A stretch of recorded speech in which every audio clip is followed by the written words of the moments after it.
Bonsoir. Aujourd'hui, nous allons parler donc, de la fin de la visite du pape Léon XIV et son départ d'Algérie, mais du reste, qu'a-t-il vraiment demandé? A-t-il vraiment demandé quoi que ce soit au président Tebboune? Et que va-t-il se passer après? Mais nous parlerons aussi de cet attentat très particulier qui a eu lieu pendant la visite du pape à Blida et dont la réaction du système, du régime, du pouvoir algérien a étonné le monde entier. Ce système qui habituellement fait feu de tout bois à chaque semblant d'attentat, au point où il lui arrive d'en créer, il lui arrive d'en inventer des attentats terroristes qui n'ont jamais eu lieu. Là, il a un attentat très violent, même s'il n'a pas fait beaucoup de victimes. On nous parle d'un policier tué et des deux kamikazes qui seraient décédés des suites de l'explosion qu'ils ont provoquée. Mais au-delà de ça, ce système a lâché tous ses relais des réseaux sociaux, toute sa presse pour dire à tout le monde qu'il n'y a pas d'attentat, qu'il n'y a jamais eu d'attentat, que c'est une pure invention, alors que tout le monde a vu, les gens ont vu de leurs propres yeux, les gens étaient présents, il y a des vidéos qui circulent, du policier qui a été soufflé, des deux kamikazes qui ont été déchiquetés. Mais le régime n'en démord pas, il n'y a pas eu d'attentat. Et cela laisse supposer que ce déni, ce très grave déni, cache quelque chose. Quoi? Nous allons en discuter avec nos invités. Et j'ai le plaisir d'avoir ici avec moi sur le plateau. Nous allons commencer d'abord par notre invité d'Algérie, parce que c'est de plus en plus rare de pouvoir avoir des invités depuis l'Algérie. Groussen Abdelkader, secrétaire national à l'économie au RCD, merci d'être des nôtres. Monsieur Groussen, peut-être il n'est pas. Alors, donc, Mohamed, il est là. Groussen Abdelkader, vous êtes avec nous? Groussen Abdelkader, est-ce que vous nous entendez? Peut-être que c'est un problème de micro. Je vous entends très très bien. Et nous aussi. Très bien. Marhaba bik. Merci d'avoir accepté notre invitation. Mais on ne vous voit pas sur l'écran, hein, par téléphone. Parce que je n'ai pas réussi à me connecter sur l'application, le lien qu'on m'a envoyé. J'ai suggéré le WhatsApp. Je ne sais pas si ça fonctionne. Oui. Normalement, vous allez voir avec la régie. Vous allez voir avec la régie. Sinon, on aura au moins votre photo pour pouvoir voir. J'étais en train de chercher justement une photo. Malheureusement, moi et la technologie, c'est. Peut-être que depuis la régie, ils vont pouvoir vous avoir sur WhatsApp. Restez avec nous. Ça marche. Ça marche. Très bien. À votre service. Merci beaucoup. Mohamed Bakir. Militant pour la démocratie. Voilà, c'est bon. Mohamed Bakir, militant pour la démocratie. Moi, j'aime beaucoup vous avoir sur le plateau. Vous avez des analyses très fines. Et on voit tout de suite, pour qui ne vous connaît pas, que vous lisez beaucoup. Et que vous faites. Et d'ailleurs, les titres que vous m'avez fait l'amitié de m'envoyer sont tous très, très, très intéressants.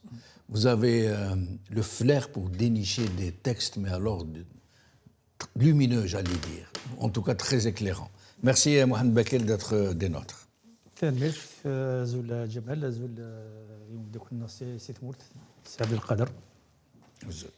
Alors, la visite du pape a pris fin. Il est parti. On ne sait pas ce qu'il a demandé. On ne sait pas ce qui va se passer après. Entre autres, la fameuse libération du journaliste Glaise. Aussi, nous dit-on des militants politiques algériens dont le pape aurait aussi demandé l'élargissement et des mesures d'apaisement entre ce régime et les gens qu'il est en train de persécuter. Mais il n'y a pas que ça, il y a cet attentat. Vous allez nous dire votre avis. Commençons d'abord par le pape. Qu'est-ce que vous avez pensé de cette visite du Saint-Père? Je pense que c'est une visite qui est très, très importante. C'est un moment important, mais qui a été gaspillé, qui a été gâché. Parce qu'on a un pouvoir qui ne peut pas être à la hauteur de moments de ce genre. Moi, à mon avis, s'il a été géré de manière bureaucratique, il a été amoindri. Il y a différentes dimensions dans cette visite. Il y a d'abord une dimension qui est rattachée à la personne du pape lui-même. Donc c'est d'abord un pèlerinage, puisque le pape actuel se revendique de Saint-Augustin, qui est un natif de la terre d'Algérie. Et c'est une dimension qui donne beaucoup d'importance à la visite, qui valorise le passé de notre pays, un passé qui est multiculturel, multiconfessionnel, qui est très, très dense et très, très riche. Donc il y a cette dimension qui est rattachée à la personne même du pape. Ensuite, c'est une grande personnalité, donc c'est un événement mondial, ce n'est pas simplement un événement algérien, c'est un événement mondial, et qui est intervenu dans une conjoncture où le pape a été propulsé au devant de l'actualité mondiale. Oui. Puisque juste avant son arrivée à Alger, il a eu un échange assez acerbe avec Trump, avec le patron des États-Unis. Donc c'est un événement mondial. Et malheureusement, c'est un événement qui a été enfermé entre quatre murs. C'est regrettable. Oui. Je pense que c'est regrettable. Pourquoi? Parce que j'ai la conviction que nos concitoyens auraient réservé un accueil à la hauteur de l'événement au Saint-Père. Oui. Et que si la visite avait été organisée de manière, comme il a dit lui-même, avec la liberté de la société civile, ça aurait été un moment marquant, oui. un grand moment. Malheureusement, ça n'a pas été le cas. Le parterre qui a été réuni à Maqam Shahid, c'est un petit peu le parterre Ibtissam Hamlaoui au consort. Hein. Voilà, malheureusement. Voilà. Et il n'est pas du tout représentatif de la jeunesse algérienne. On voyait que les gens étaient déconnectés, qu'ils ne donnaient aucune importance au moment. C'est justement, Mohamed Bakir, moi je me serais attendu à un minimum de ce régime, bien que sachant toute son impéritie à gérer ce genre d'événement. Moi je me serais attendu à ce qu'il profite de cette occasion pour mettre en lumière d'abord le passé religieux des Algériens, ensuite réconcilier le catholicisme et l'islam algérien, parce qu'il faut rappeler qu'en Algérie, il n'y a pas eu que des cardinals Lavigerie. Il y a eu Augustin. C'est vraiment la marge. Il y a eu, les gens ne connaissent pas beaucoup, justement, mais on aurait pu le rappeler. Monseigneur Duval, Mohamed Duval, que les colonialistes plutôt appelaient Mohamed Duval tellement il était proche des Algériens. On a connu Monseigneur Clavry d'Oran qui a été lâchement assassiné et inscrit à l'actif des islamistes. Il est interdit de mener une enquête sur ça. On n'en saura jamais quoi que ce soit. Mais il y a eu les moines trappistes, les pères blancs de Tizi Ouzou. Et le passé, j'allais dire, prestigieux du catholicisme en Algérie. Il faut rappeler que les Algériens, les ancêtres des Algériens ont été profondément chrétiens pendant 5 siècles, un demi-millier d'années. Et qu'ils ont été au cœur de la chrétienté. Absolument. Il y a eu plusieurs papes. Oui. Qui sont originaires d'Afrique du Nord. D'Afrique du Nord, dans celui qui a consacré la Saint-Valentin, Saint-Rilès, par exemple. Oui. En même temps qu'il y a eu plusieurs empereurs. Septime Sévère, voilà, Caracalla. Voilà. Ouais. Donc c'est une histoire qui est occultée. C'est une histoire qui est totalement occultée. il y a aussi un autre aspect, c'est l'acceptation et la tolérance, qui est une vieille tradition, que ça soit dans toutes les anciennes cités, que ce soit la Qal'a d'Ibn Hamad, que ce soit la Medina, que ce soit où la présence chrétienne, la présence juive était vraiment très forte et était reconnue, jusqu'à la Smala de l'émir Abdelkader. Absolument. Jusqu'à la Smala de l'émir Abdelkader. Cette fermeture est récente. Oui. La fermeture qu'on voit actuellement est vraiment quelque chose de récent. Cette crispation.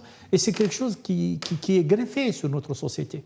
Parce que sincèrement, si la visite avait été organisée de manière ouverte sur la société, l'accueil aurait été magistral. Ah oui. Nos concitoyens chrétiens auraient pu trouver la reconnaissance qu'ils méritent, parce qu'ils sont algériens à part entière. Absolument. Et malheureusement, dans cette visite, ils ont été invisibilisés, ils ont été totalement niés, alors qu'il y a une réelle dynamique de christianisme en Algérie, au-delà des évangélistes. C'est-à-dire que c'est vrai qu'il y a eu la Sahwa, il y a eu la période de l'extension salafiste, etc. Oui. Mais en même temps, on a d'autres phénomènes qui se passent, des phénomènes de sécularisation, comme beaucoup de gens en parlent, mais aussi des phénomènes d'adoption d'autres confessions. Et malheureusement, on a des attitudes très fermées. À croire qu'ils ont voulu se le réserver, le pape. Le garder dans un premier cercle du pouvoir. Et je pense qu'on voyait une certaine gêne par rapport à cet aspect de la part du pape. Il se sentait un petit peu... Oui. C'est comme s'il voulait aller vers briser un peu cet étau dans lequel on avait... Il y a un grand contraste entre les moments officiels et les moments où il se retrouvait réellement avec... comme à Hippone, dans la maison, dans l'hospice. Voilà. J'ai appris, là, et nous avons tous appris, que l'archevêque, l'ancien archevêque d'Alger, est pensionnaire dans cet hospice. Oui. Qu'il a payé sa retraite là-bas. Moi, je connais cet hospice. C'est des gens très humbles. Soit c'est des curés qui viennent d'un peu partout à la retraite, soit c'est des Algériens, des Algériennes d'un certain âge qui n'ont pas où aller, qui sont recueillis là-bas. Et l'archevêque d'Alger, qui est à la retraite, est avec eux. Il a une petite chambre aux mêmes conditions. Et justement, on retrouve quelque chose qui est réel. Notre-Dame d'Afrique, elle est fréquentée autant par les chrétiens que par des concitoyens qui ne le sont pas. Qu'il appelle Madame l'Afrique. Oui. Et ça, c'est un aspect très important qui doit être valorisé, qui doit être montré, qu'on a vu à l'occasion de la visite du pape, mais qui est occulté par les autorités. Malheureusement. Alors que les catholiques chrétiens que nous connaissons très bien, à un certain moment, ils étaient relativement nombreux dans les Ouadia, surtout en Kabylie. Beaucoup ont quitté l'Algérie, malheureusement. Il y en a un peu partout. Mais les catholiques, à certains moments, ils étaient surtout en face à la montée du salafisme, il y a eu des réflexes qui sont différents. Oui. Il y a le réflexe qui existe un petit peu dans toute la rive sud, qui est celui d'aller vers l'athéisme, qui est une dynamique assez forte qui a amené les régimes à réagir, etc. Mais il y a aussi cette façon d'aller vers d'autres cultes. C'est-à-dire que convertir à autre chose. Parce et ça va dans les deux sens. Ouais. Ça va. Et comme l'islam qui a été imposé, comme l'islam qui est encouragé, c'est un islam de fermeture, c'est un islam de rigorisme, et donc les gens, ils trouvent des solutions de ce type. Mais c'est des phénomènes réels dans notre société.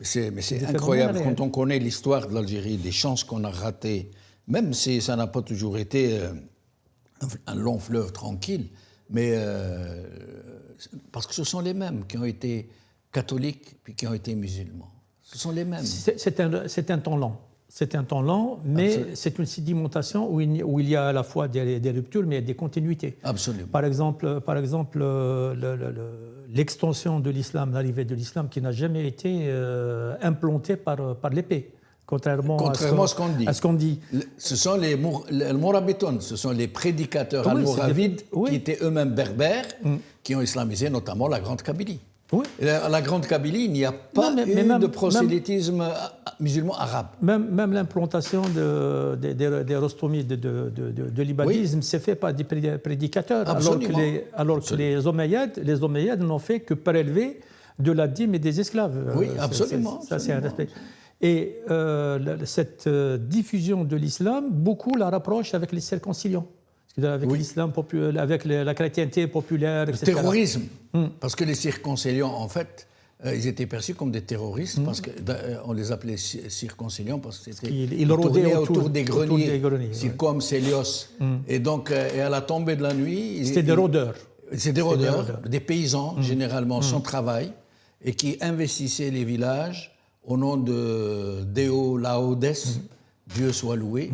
C'était Allah Akbar de l'époque, Allah Akbar christianiste. Il y a une continuité dans tout ça. Alors, ils avaient des barbes, curieusement, le retour de l'histoire. Ils égorgeaient les femmes, enfants, et y compris le bétail, et ils criaient Deo Laudes. Et on a retrouvé même un écrit de Cyprien en Tunisie qui disait à l'époque: regardez ces mécréants qui osent tailler leurs barbes. Bon. Alors, chers amis, je crois que nous avons réussi à régler le problème, il me semble. Monsieur Gouroussen Abdelkader. Marhaba bik. Donc, on va pouvoir vous écouter, voir votre photo. Je rappelle que vous êtes secrétaire national à l'économie du RCD. J'aimerais que vous nous disiez ce que vous pensez, quel est votre sentiment sur cette visite du pape, sur ce qui s'est passé, sur ce qui peut arriver à la suite de ce voyage en termes de libération des détenus notamment, et entre autres. Oui, d'abord le premier sentiment, nous allons prendre l'aspect politique, le traitement politique de cette visite. Au-delà du rayonnement de l'Algérie à travers le monde, il y a certains pays qui ne connaissent pas, y compris où se situe l'Algérie, c'est bien, c'est un aspect positif. La visite, elle met au centre la question de la liberté de culte, qui est par ailleurs consacrée par la Constitution, mais qui n'est pas respectée. Les choix des individus ne sont pas respectés par rapport à leur croyance. Nous avons même une répression féroce qui a été observée à la veille du mois de Ramadan dernier.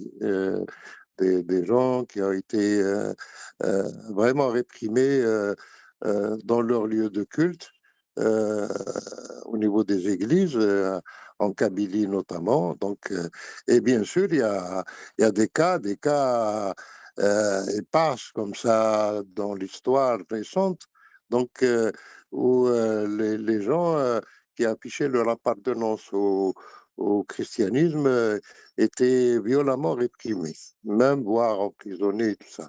Maintenant, les questions politiques, je ne sais pas dans les accords, est-ce que ça a été traité? Vous m'entendez, Yek? Allô? Non. Abdelkader Gouroussen, on vous entend très bien. Allô, allô? Oui, on vous entend. Il y a un souci? C'est moi qui ne vous entendais pas. Non, mais on vous laissait parler, on vous laissait nous expliquer.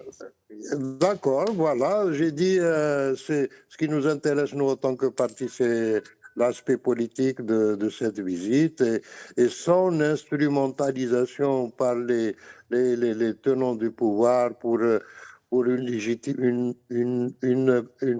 une plus grande légitimité, bien sûr. Et je pense qu'il y a aussi une fin qui n'est pas avouée, c'est la fin électoraliste, parce que ça, on veut donner l'impression que tout va bien au niveau du pays et tout marche sur des roulettes. Et c'est pas le cas. Quand on a des emprisonnés politiques et d'opinions qui ne sont pas libérés, à chaque fois qu'on a interpellé les gouvernants, les tenants de ce pouvoir, il y a une politique de cécité, de surdité à ces requêtes. Jamais on n'a été entendu sur ces questions. On a appelé et les procureurs et les décideurs au niveau de cette décision pour la libération de ces détenus, mais aucun détenu d'opinion n'a été libéré. Ça ça reste un problème politique sérieux à notre niveau et nous revendiquons toujours la libération sans condition de tous les détenus et le rétablissement dans leurs droits sociaux. Voilà. Alors, est-ce que vous avez lu la fameuse lettre, le discours du Saint-Père? Est-ce que vous avez l'occasion? Non, je n'ai pas eu l'occasion de le lire, mais je pense que son message porteur de paix, y compris son attitude par rapport à Donald Trump et tout ce qui se passe au niveau du Moyen-Orient, elle est à saluer. Et je pense que c'est connu, hein, c'est-à-dire que les vœux du pape, ils sont à prendre en compte. Et je pense que la question de la paix, la question dans le monde, elle est à prendre en compte. Voilà, c'est un aspect positif. Mais est-ce qu'elle aura l'écho au niveau de ses gouvernants? Est-ce que la suite des événements après son départ, est-ce que les gens qui auraient opté pour la religion chrétienne seront respectés dans leur choix? Alors, dans ce discours, où il s'adresse directement aux Algériens, entre autres, et où il se saisit de problèmes cruciaux que vivent les Algériens. D'abord, il reconnaît leur résilience. Il parle d'un grand peuple qui a beaucoup souffert. Et alors, il dit... il parle aussi des souffrances énormes des migrants, de ces grands espaces censés être des espaces de rassemblement, de fraternité, qui sont devenus des espaces de mort, le désert subsaharien et la mer Méditerranée qui sont devenus des cimetières. Bien sûr. Mais il interpelle aussi les autorités algériennes d'une façon assez forte. Il parle de dignité, il parle de liberté, il parle de digne représentation de son peuple. Je cite en substance, je n'ai pas appris ce discours par cœur, mais il interpelle les pouvoirs pour leur dire: vous avez une responsabilité, c'est celle de préserver la liberté, la dignité, le libre choix de votre peuple. Et il suggère donc par conséquent que vous n'êtes pas là pour le réprimer, pour l'opprimer, pour le faire souffrir, pour lui voler sa souveraineté. Et donc c'est une lettre qui, moi, personnellement, m'a interpellé, qui m'a ému même. Alors, sinon, à part cette lettre du souverain pontife, il y a aussi quelque chose qui est très étonnant. Je vais vous laisser en parler avec Mohamed Bakir. C'est l'Algérienne des eaux qui a fait publier un communiqué venu directement de la planète Mars. C'est un communiqué dont on n'aurait jamais imaginé qu'à ce niveau de responsabilité, il y a des gens qui peuvent commettre des absurdités. Alors où il nous dit en substance... voilà, le communiqué, vous le voyez, il est affiché. En substance, ils disent, à l'occasion de la visite du pape Léon XIV, l'Algérienne des eaux est mobilisée sous la présidence de son directeur général, M. Mostafa Argig, pour assurer la continuité du service public, pour assurer la distribution d'eau potable durant ce très important événement. C'est incroyable. Ça veut dire que l'Algérienne des eaux n'est là que pour assurer de l'eau potable aux Algériens durant et seulement durant la visite du pape. Le texte est sous vos yeux, mais entre-temps, il a été retiré. Aujourd'hui, il a été retiré, certainement sous des pressions d'en haut. Qu'est-ce que vous pensez de cette sortie incroyable, Grossen Abdelkader? En tous les cas, c'est exécrable. Ça nous rappelle les attitudes des années 70, quand il y a la visite d'un colonel, un commandant de corps au niveau d'une caserne, et on prépare, on refait la peinture, on sert les meilleurs plats et tout ça pour dire que tout va bien. Ça, c'est vraiment la politique de la fuite en avant, parce que les gens, ils sont en train de souffrir du manque d'eau, et voilà, quand il y a la visite d'un souverain, d'un pape et tout ça, donc il faut garantir la continuité de service public, et ça ne peut tromper personne, ça ne peut tromper personne, et ça, c'est des pratiques qui sont condamnables. Quant au discours du pape, moi, je prends note et je nous prenons acte, parce que c'est des positions claires et qui ne souffrent d'aucune ambiguïté, auxquelles on ne peut pas ne pas s'aligner derrière cette attitude qui interpelle les tenants du pouvoir pour lever la charpe de plomb sur le peuple algérien, pour qu'il y ait, contre le blackout, la politique d'Omerta et tout ça, pour qu'il y ait un peu de liberté, pas un peu beaucoup de liberté pour le peuple algérien qui a tant souffert, et la résilience qui a été saluée. Je pense qu'il faut prendre note de cette attitude. Le peuple algérien, même s'il est sorti pendant le Hira, qui a clamé haut et fort la libération, la souveraineté du peuple et tout ça, il n'a pas été écouté. Le Hira al-Mubarak, c'est une farce vraiment qui par ailleurs ne trompe personne, mais c'est une farce qui a démontré ses preuves quotidiennement dans le vécu algérien. Et restez avec nous, Ghosn Abdelkader. Mohamed Bakir, sur cette sortie de l'Algérienne des eaux, mais pas seulement. Par exemple, on nous a rapporté, par exemple, qu'aux alentours de Notre-Dame d'Afrique, avant la visite du pape, ils ont remis à neuf le quartier. Ils ont même planté des arbres. On nous dit qu'ils ont même planté des fleurs, prêts pour un Naba.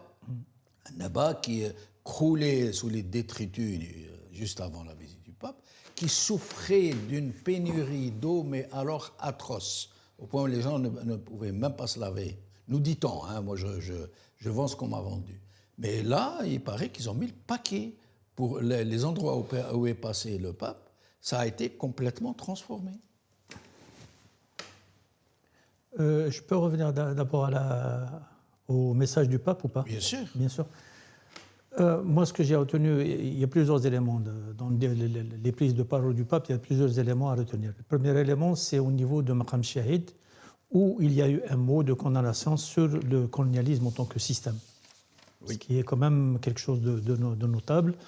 Bon, ici, les gens d'extrême droite ruent dans les brancards, mais disons qu'ils se prononcent sur une question fondamentale, c'est comment qualifier le colonialisme. Ils le qualifient de crime quasiment. Et ça, c'est quelque chose d'important. Dans sa prise de parole, je retiens plusieurs aspects. Bon, il y a les aspects d'aumône, de présence auprès des pauvres, etc. Tout le discours habituel de la charité chrétienne. Mais ce qui est marquant, à mon avis, d'abord, c'est l'appréciation qu'il porte sur la mondialisation.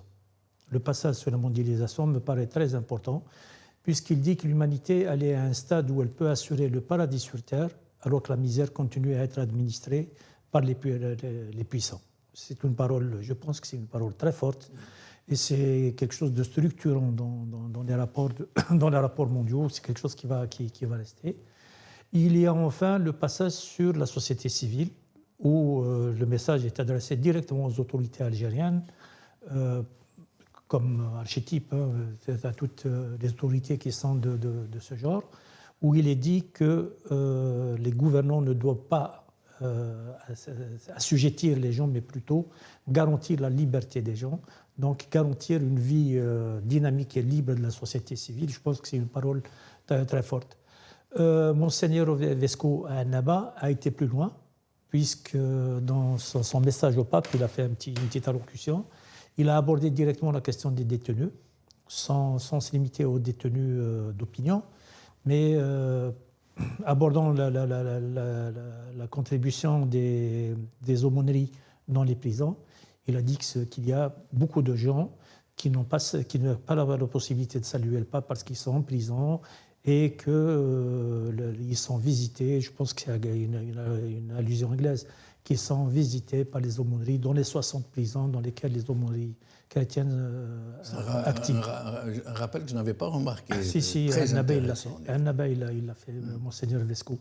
Donc, je pense, en même temps c'est une visite qui a été captée, mais l'Église d'Algérie, puisqu'il s'agit d'Église d'Algérie, l'Église d'Algérie a quand même montré une certaine indépendance et une certaine liberté. Elle s'en est emparée, comme on dit en politique. Une certaine liberté de temps. Je voulais dire surtout qu'une terre n'est ni musulmane, ni chrétienne, ni... Une terre est ce que l'histoire de son peuple accumule. Elle peut être chrétienne à un moment, juive à un autre, musulmane à un autre, etc.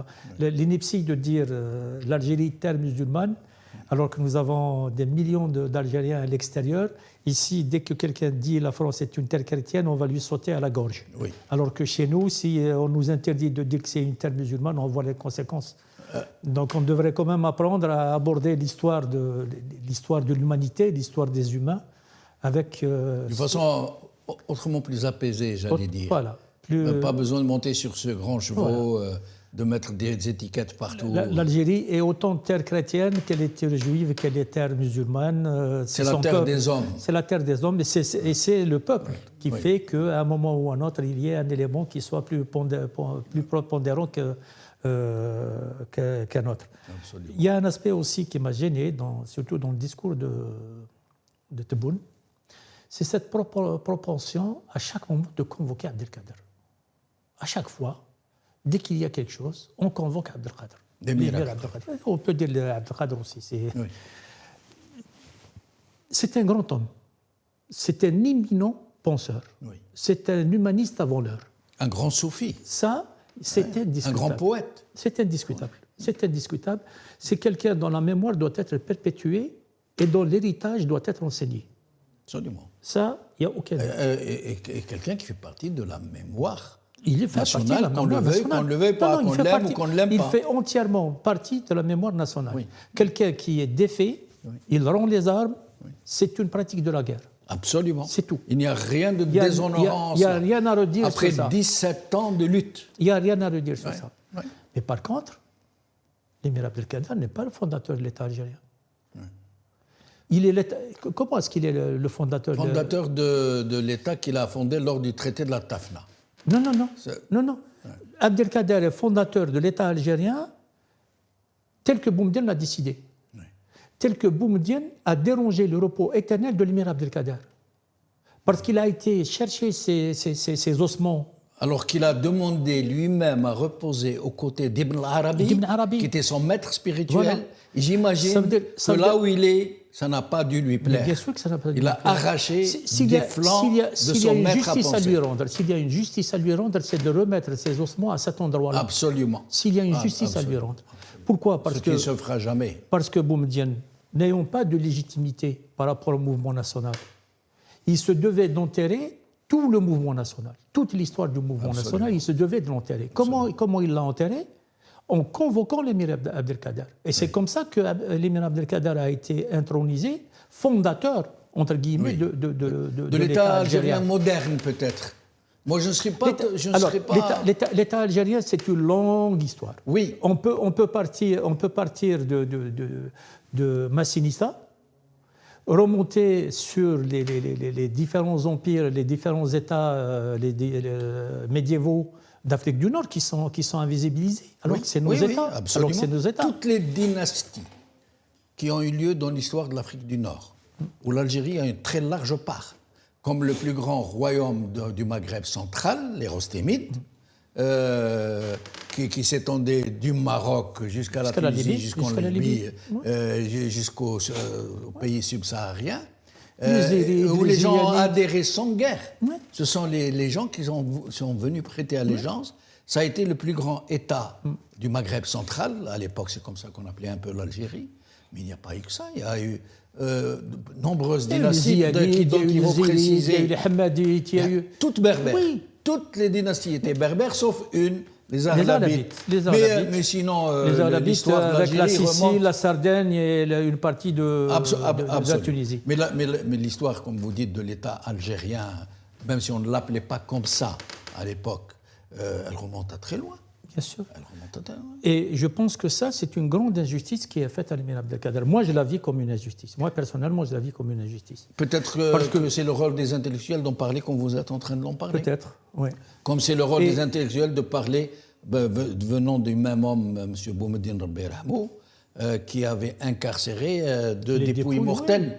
Dans la même logique, mais dans la même logique, pour créer un mythe non, dans la même logique, que le déficit de légitimité qui était celui de l'état-major général et son caractère punchiste dès son origine a fait qu'il y a eu des dérives de ce type. Il y a eu des dérives de ce type. Pour ce qui est du message de l'Algérien des eaux, on peut ajouter aussi un autre exemple qui va dans le même sens. Le ministère du Commerce a fait publier des condoléances à l'occasion de la mort de la femme, du cousin, de l'oncle, du fils, de Ta'jar. Vous voyez le truc, quelqu'un de très loin de Zik. Et le ministère officiellement... C'est incroyable de faire ça.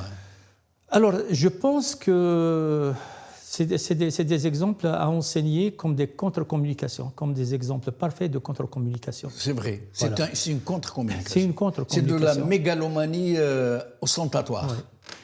Et dans tout ça... Si tant est qu'on peut réaliser un tel oxymore. Ouais. Dans tout ça, moi j'ai relevé la prise de parole qui a été relayée par le ministère de la Défense, la prise de parole de Chengriha devant un parterre d'officiers et qui exhorte à l'unité des rangs, qui exhorte à la consolidation du front intérieur. C'est 1 minute à peu près. Moi, personnellement, je l'ai reprise sur mon mur. C'est une parole que j'ai reprise, mais en disant 2 choses. Premier élément, amnistie générale. Deuxième élément, transition démocratique. L'Algérie a besoin... Et le volet vérité et justice? On y arrivera. On ne peut pas arriver à de telles visions, à de tels projets, sans nous réconcilier. Et pour nous réconcilier... Je m'interroge s'ils ont réellement compris ou c'est juste de la gesticulation. S'ils ont réellement compris qu'un État ne se défend que par son peuple, que les quincailleries qu'on peut accumuler ne vaut rien, et on le voit aujourd'hui. Aujourd'hui en Iran. Il faut tirer les leçons de l'Iran. S'ils ont compris ça, il faut qu'ils comprennent que sans respect de la société civile, comme l'a dit le pape Léon XIV, on ne pourra rien faire. Oui. Ce n'est pas entre 4 murs. Mais ce n'est pas avec de tels gens, vous le savez très bien, Mohamed Bakir. Vous les connaissez, vous avez une idée de ce qu'ils sont, de ce qu'ils portent en eux. Ce n'est pas avec de tels gens que nous pourrions aller vers ce que vous êtes. On ne peut pas répondre à leur place. On ne peut pas répondre à leur place. Vous avez reçu Boukroh. Il a formulé une proposition que je trouve comment dire, acceptable dans la phase actuelle. Oui. C'est pas ma position, mais elle est acceptable. Oui. C'est la proposition qu'il a formulée de faire des législatives un moment de transition.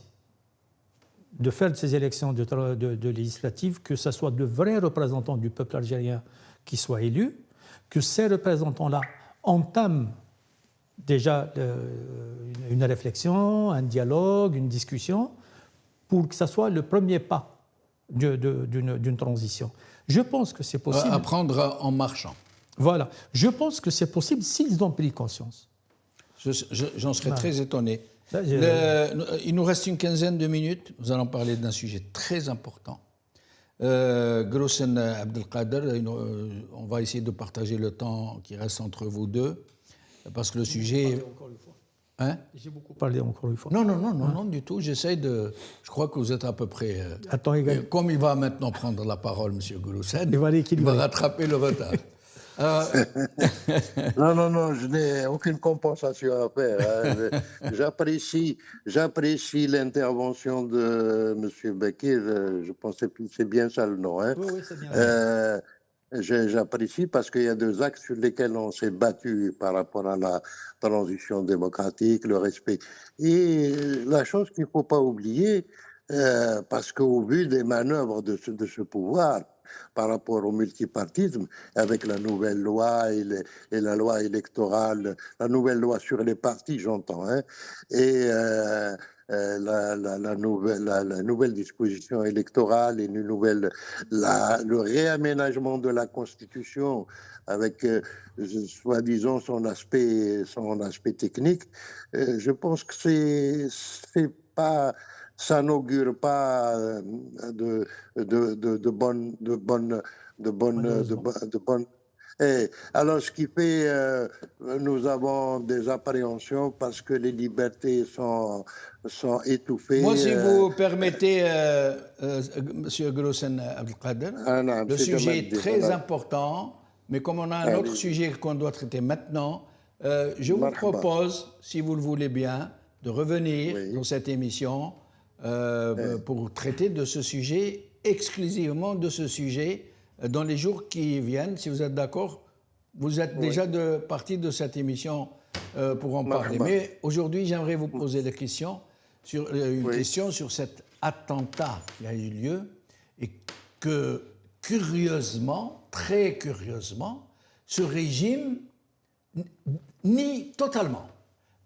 Et plus que de le nier, il envoie toutes ses troupes de la communication parallèle, mais aussi de la presse qui est à ses ordres, pour dire non, il n'y a pas d'attentat, il n'y a jamais eu d'attentat, il ne s'est rien passé. Et c'est là où ça interpelle. Pourquoi est-il en train de nier cet attentat? À la limite, pour ne pas déranger la visite du pape, on aurait compris. Mais maintenant que le pape est parti, pourquoi ne pas nous dire ce qui s'est passé? Oui. Je pense que j'ai parlé tout à l'heure de la politique d'Omerta et le muselage de la presse. C'est pour ça qu'on n'a aucun élément. Et autant que parti sérieux, quand on n'a pas d'éléments d'analyse sérieux qui nous permettent de dégager une attitude sérieuse, une position politique d'un parti politique responsable, je pense que on ne peut pas se permettre en cette opacité, en l'absence d'éléments d'information, de donner une position claire, nette et précise. Mais je pense que c'est des situations qui peuvent exister où on est à l'écart de l'information et on n'a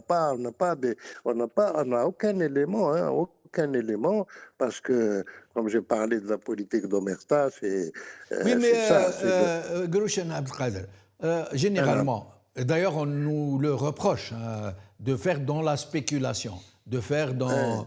mais en l'absence d'une véritable information, et en la présence d'une bulle blindée, dont rien ne sort, c'est où le secret d'État, l'Omerta, comme vous dites si bien, et la religion de ce système. Est-ce qu'on peut nous reprocher de faire de la spéculation en l'absence d'une véritable communication, d'une véritable information? Je ne sais pas. C'est-à-dire, il y a deux niveaux. C'est-à-dire qu'au niveau d'un parti politique, il est très difficile de spéculer, de se permettre la spéculation, parce qu'il est possible de le faire quand on est journaliste d'investigation et où, même en l'absence d'éléments d'information, on peut spéculer. Mais en tant que parti politique, moi, je pense que pour être sérieux, je suggère pour nous, en tant que parti politique, d'attendre qu'il y ait des éléments sérieux qui nous permettent de dégager une position sérieuse. Voilà ce que je voulais dire. Parce que, mais c'est vrai que il est pour nous intéressant, s'il y avait des éléments d'information, de dégager, de donner une position politique sérieuse, claire. Hein.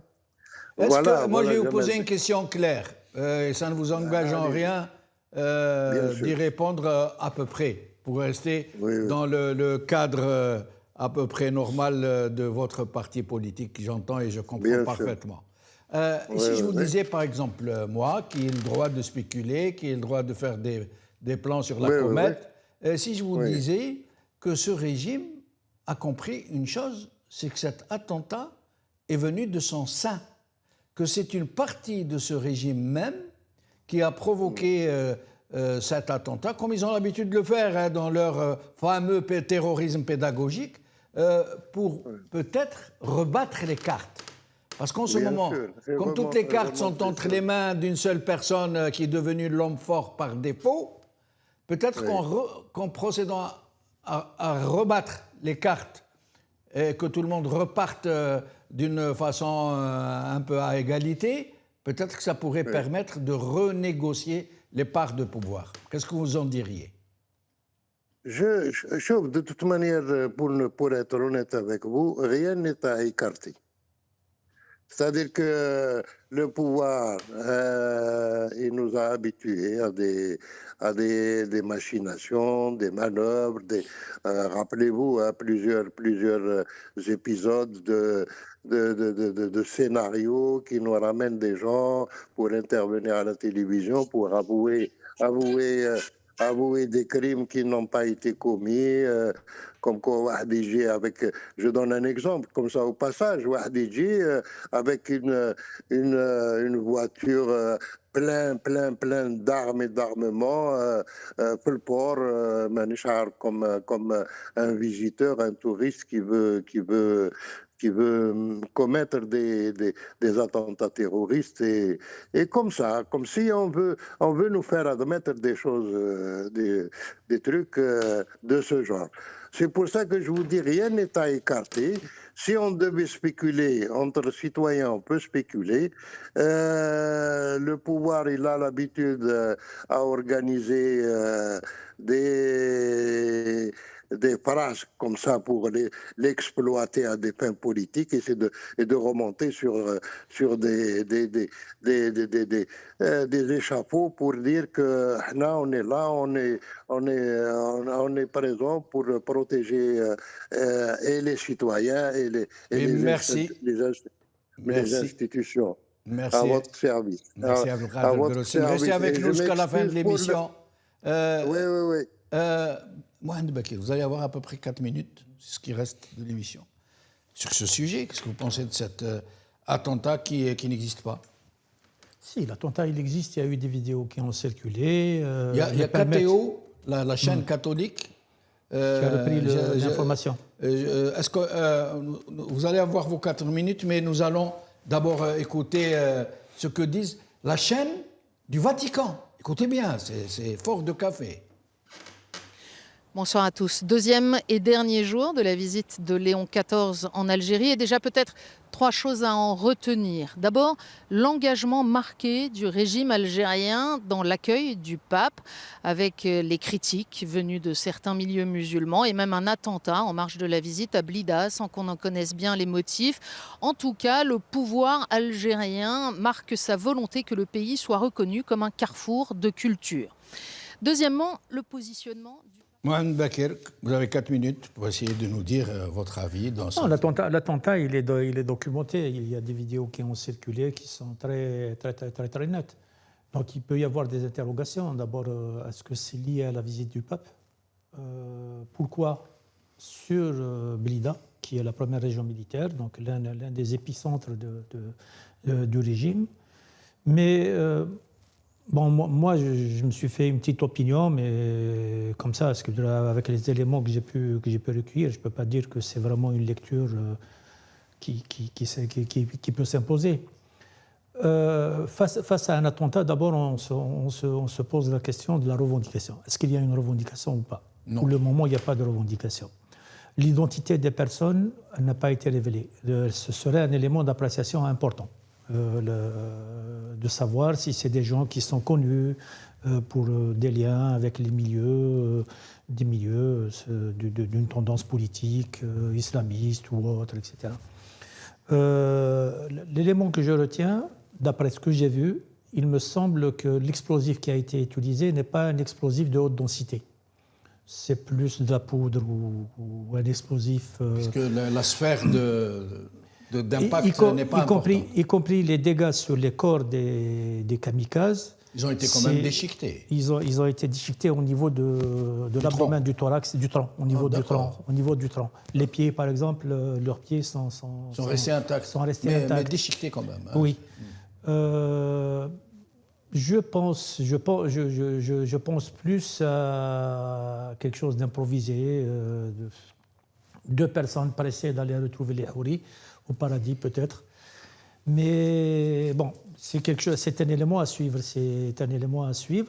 Est-ce que ça recoupe les luttes qu'il y a au niveau du régime? Est-ce que c'est un croche-pied, une peau de banane au niveau des clans du régime? C'était tout à fait possible. Mais je pense que dans cette hypothèse-là, ils auraient utilisé du matériel nettement plus important. Peut-être que c'était un coup de semonce. C'est possible. Pour envoyer un avertissement, en tous les cas, susciter de l'interrogation. Les éléments objectifs, on ne les a pas. Oui. La qualité de l'explosif, le type de déclencheur l'identification des victimes. L'identification des kamikazes. Ouais. Est-ce qu'il y a une revendication ou est-ce qu'il n'y a pas de revendication? En l'absence de ces éléments-là, donc, on ne peut que poser des hypothèses. Le fait que ça n'a pas fait écran à la visite du pape, je pense que c'est une bonne chose. Ça aurait été regrettable que ça fasse... oui. Bon, ça n'a pas fait de victime. Je ne suis même pas sûr qu'il y a eu un policier de mort. Hein. En tout cas, le policier, on l'a vu, il a été soufflé, mais ce n'est pas sûr qu'il ait été Ce qui a été tué. dit la journée même, c'est qu'il était blessé. J'espère qu'on ne reviendra pas à ces pratiques-là, parce que s'il y a quelque chose que le Hirak a apporté, c'est une mutation au niveau de la conception stratégique de la lutte politique. Parce qu'on est sorti des poncifs de djihad, etc., pour aller vers le silmiya. Le silmiya est un choix stratégique. Et j'espère qu'on ne reviendra pas, qu'il n'y a personne qui a cette velléité de revenir aux moments obscurs et aux moments dramatiques que nous avons traversés. Nous l'espérons tous. Voilà. Et j'espère que tout le monde s'attachera à combattre toute idée de violence qui pourrait venir... se mêler de cette grande revendication qui est l'avènement d'un état de droit. Merci Mohamed Bakir, merci Groussen Abdelkader. Nous avons eu beaucoup de plaisir de vous avoir. J'espère que vous reviendrez plus souvent parmi nous. Merci beaucoup. Merci, au plaisir. Au revoir. Merci. Merci. Merci à vous, chers amis, d'avoir suivi cette émission. Passez une bonne soirée.